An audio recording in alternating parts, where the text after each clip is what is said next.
এই ভাতিজা কি হলো? এই তো চাচা, তোমার মায়ের লাগে একটু প্রেম করে দিচ্ছি, তোমাকে বাঁচান লাগবে না, খাওয়াইয়া। দেইও আবার মোবাইলের চার্জের লাগে, চার্জ পুরেই গেলে আবার দেইও প্রেমও পুরেই না যায়। কি কও চাচা? আমরা তো কই আমার কথা তো কাজে খাটে।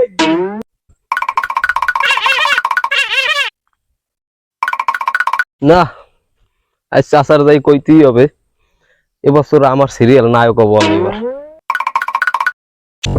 চাচা, কি হয়েছে ভাতিজা? চাচা আমি হিরো হবো। হিরো ইয়নে পরে আগে নিজের আয়নায় যাইয়ে মুখ কান দাও, ঠিক আছে? তারপরে ভিলেন হইলেও চালাই নিমু আনে। যাও এখন বাড়ি যাও। কি কইলে চাচা? আমার দুঃখ। আচ্ছা যাও যাও, ভিলেন নায়ক হবে। চাচা, কি হয়েছে ভাতিজা? এবার আমি চিন্তা করছি কি জানো, হ্যাঁ, আমি এখন পড়ালেখা বাদ দিয়া ইউটিউবার হব। ইউটিউবার পরে ওই আগে বাড়ি যাও, বাড়ি দিয়ে আমার ভাতের বেলটা সাবস্ক্রাইব করো, এরপর দেখবা না। যাও বাড়ি ধুর, যাও। চাচা তুমি আসলে কিছু বোঝো না। শুনছেন তো চাচা কি বলেছে? চ্যানেলটা সাবস্ক্রাইব, লাইক, কমেন্ট করে পাশে থাকবেন।